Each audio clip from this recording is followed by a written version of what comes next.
still recruit for Antarctic expeditions by putting an ad in the paper?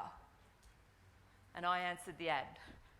I was actually just flicking through the careers section of a newspaper one day, and I saw the picture of the penguins here, and that's what caught my eye, because weird seeing penguins in the careers section. And when I looked at the ad, I saw that they were recruiting for personal attributes, and I had never seen that before.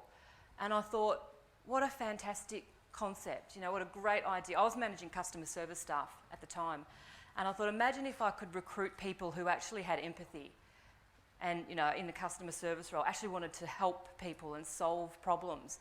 And I was actually intrigued, so I got online, I found it was for this job called station leader in Antarctica, and the personal qualities they were looking for were things like empathy and compassion and integrity.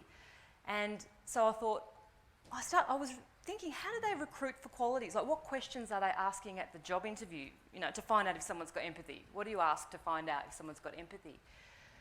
So without a word of a lie, the only reason I applied for this job in the first place was to get to the job interview stage so I could find out what questions they were asking at the interview and copy them and bring them back to my organisation. Oh, look at this. This is our state of origin, gingerbread men. Can you tell our chef was a Queenslander?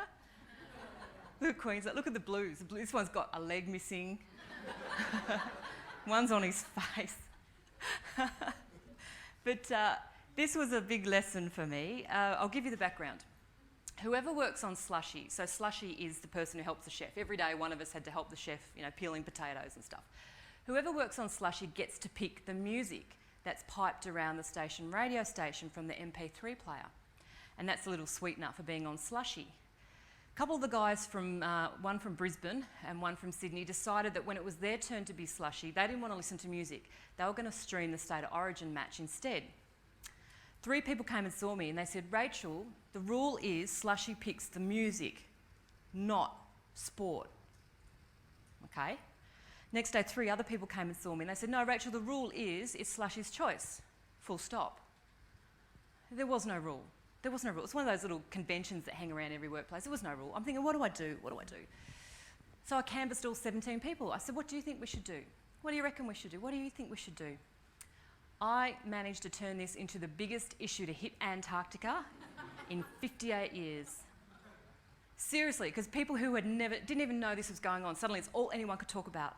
And I'm thinking, what am I missing? I kept a journal, so I'm writing in my journal going, I'm missing something. I don't understand why this is such a big thing that everybody's talking about it. What had happened was me. I had elevated it and escalated. My natural style, my natural decision-making style is very collaborative, very democratic, and I'll get everyone involved in the decision. Common sense should have told me I was never going to get consensus, was I? I already had 3 for and 3 against. And I realised that as a leader, sometimes you get people involved in the decision and you collaborate. Other times, you make the decision. That's your job. That's what you're paid to do. That's your accountability. And then there's a third time where you just don't even get involved. The leadership skill comes in knowing when to do each one. And someone said to me, do you regret this? And I said, oh no, because I've learnt from it. I've never done it since. So, but that leadership knowledge of knowing not just the right decision, but making the right decision the right way.